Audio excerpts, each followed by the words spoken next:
es lo que un dentista no debe dejar de saber.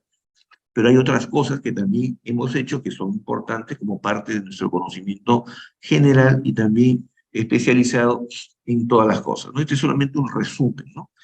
Una de las cosas importantes, les dije la primera vez, es saber realizar un buen diagnóstico.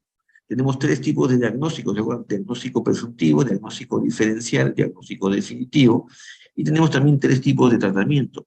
El tratamiento curativo, que cura; el paliativo, que no cura, que mejora la calidad de vida; y el tratamiento sintomático, que lo hacemos en casos de urgencia cuando todavía no tenemos un diagnóstico definitivo.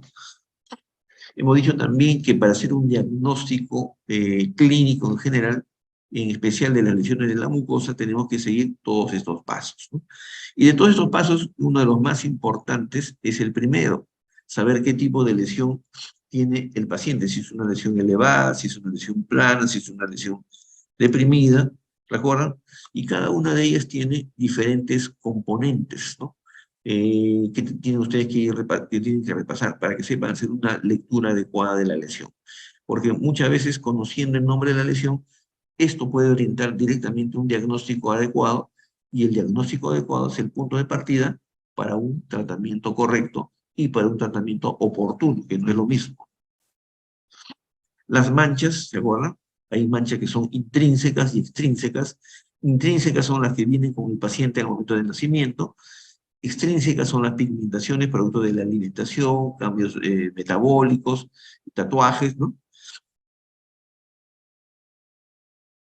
Dentro de las lesiones deprimidas, la que siempre recalco mucho es la pérdida de epitelio, la úlcera y la ulceración.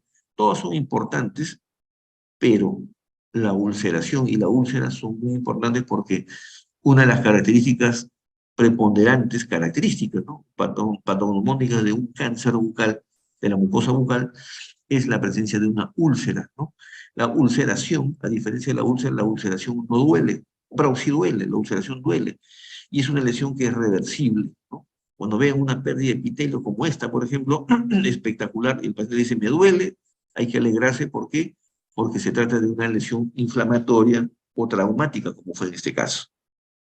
Pero si el paciente viene con una úlcera, como este paciente en el labio, una pérdida de epitelio crónica, con engrosamiento epitelial, con leucoplasia, ¿no? Entonces, lo que hay que pensar inmediatamente es que la úlcera asociada con necrosis, con leucoplasia, son características de un cáncer bucal, es decir, de un carcinoma epidermoide. Entonces, podemos hacer un diagnóstico clínico que le va a ayudar muchísimo al paciente y no perder tiempo con tratamientos que no tienen ninguna importancia, no tienen ninguna validez. Y además, perdón, y además, porque nosotros tenemos que hacer el diagnóstico oportuno, ¿no?, sobre todo de las lesiones que están dentro de la boca, porque esas son las que más nos confunden, porque esa del labio es característica, pero cuando ocurre en el alvéolo dentario, en la reborrea alveolar, son esas las que a veces tenemos temor de poder hacer el diagnóstico, ¿no? Dentro de las lesiones elevadas, la que les llamo la atención, que nunca se deben equivocar, es el tumor y el tubérculo, que son diferentes, ¿no?, que son agrandamientos, aumentos de volumen, de consistencia dura, y que deben ser biopsiadas antes de hacer un tratamiento definitivo. Acá se ve la necrosis, dos casos de necrosis: muerte del tejido, que se caracteriza por un color blanquecino. En ambos casos había dolor, ¿no? Fueron episodios traumáticos, entonces decimos, es una necrosis asociada con ulceración. Está bien, eso se cura espontáneamente sin ningún tipo de tratamiento. Acá vemos una herida post-extracción dental, donde hay una pérdida de tejido en la vestibular, el hueso está expuesto, hay una necrosis, el coágulo está de color negro, está putrefacto, está infectado, ¿no? Hay dolor, mucho dolor.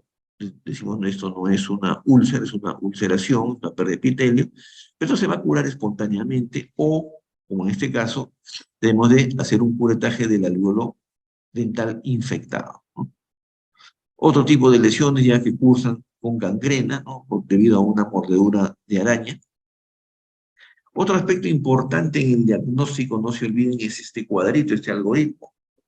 Recuerdan, cuando nosotros encontramos signos y síntomas en el paciente, es decir, hallazgos clínicos que no son normales, Esos hallazgos que no son normales se les llama hallazgos positivos. Esos hallazgos positivos o signos y síntomas que no son normales, los tenemos que agrupar dentro de alguno de los 7 grupos de enfermedades para poder saber hacia dónde vamos a enfocar nuestro diagnóstico y hacia dónde vamos a orientar al paciente en su tratamiento, ¿no? Por ejemplo, si es una infección, podrá ser parasitaria, viral, bacteriana, micótica, y cada una de ellas es completamente diferente, ¿no? Quizás las más comunes son las bacterianas, pero no son las únicas. Por eso es importante conocer las características clínicas de cada uno de ellos. Y si la lesión es traumática, habrá que preguntar al paciente si el trauma se produjo después de un accidente, ¿no? Automovilístico, un asalto, ¿no? O ha sido que el paciente ha recibido una cirugía, ¿no? Está en el posoperatorio. En ambos casos se trata de una lesión de tipo traumática. Si es una lesión benigna, o sea, la neoplasia benigna puede tener aspecto de un tumor, ya saben, es un tumor, o pueden tener el aspecto de un quiste, es decir, el de un globo, un epitelio lleno de un líquido, ¿no? Que se produce por una necrosis cólico-activa. Independiente de que sea un tumor, o aspecto de tumor, o aspecto de un quiste, el origen puede ser el folículo dentario, o puede ser otro tejido de la boca. Si es originado a partir del folículo dentario, el quiste o el tumor será odontogénico. Y habrá que ver en la clasificación, están llevando el curso de patología, cuál es el nombre y el apellido de este quiste o de este tumor odontógeno, ¿no? Y si el quiste tumor no se origina a partir de algún tejido del folículo dentario, no se origina de los ameloblastos, los cementoblastos, ¿no? Entonces habrá que ver cuál es el origen. En ese caso están agrupados, ¿no? Dentro de los quistes o los tumores de origen no odontogénico. Un fibroma, no sé, algún tipo, mioma, un tipo de lesión de ese tipo.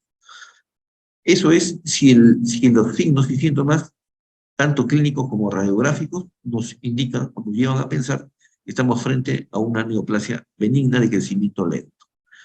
Si la lesión es una neoplasia maligna, es un cáncer, habrá que tener en cuenta si la lesión es de origen epitelial o de origen mesenquimal.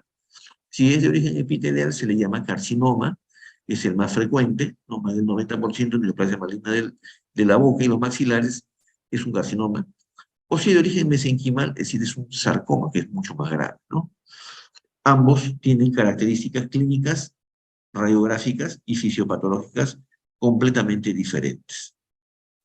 Si el paciente ha nacido con ese problema, con esos signos y síntomas, decimos entonces que el problema del paciente es una enfermedad congénita, ¿no? Algunos dicen es una malformación congénita, es lo mismo, ¿no?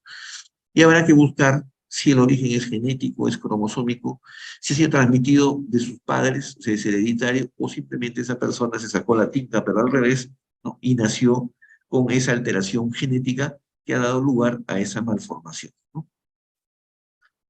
También tenemos, este es el grupo más grande, ¿no? Cuando hay enfermedades sistémicas, como la diabetes, como la insuficiencia renal, hepática, etcétera, los lupus y todas esas enfermedades, que se agrupan dentro de las enfermedades dismetabólicas, disemporoplásicas o degenerativas. Y finalmente, si el paciente tiene un trastorno del sistema inmune, que es muy común en estos tiempos, una alergia, un asma, ¿no? Una anafilaxia, bueno, si le aplicamos una anestesia y el paciente hace una reacción, un shock anafiláctico, o hace una reacción alérgica tipo rash cutáneo, o sea, una urticaria, el paciente es alérgico a tal medicamento, o simplemente es alérgico a la pasta dental, como es común, o alérgico a algún cosmético, o alérgico a alguna comida, ¿no? O alérgico a los hongos o ácaros que existen ¿cómo se llama?, en el medio ambiente, ahora que hay tanta humedad, que producen procesos de alergia, ¿no? Que son incluidos dentro de las enfermedades del sistema inmune. Entonces, esta clasificación es básica y muy importante para el diagnóstico, ¿no? Volvemos a lo mismo.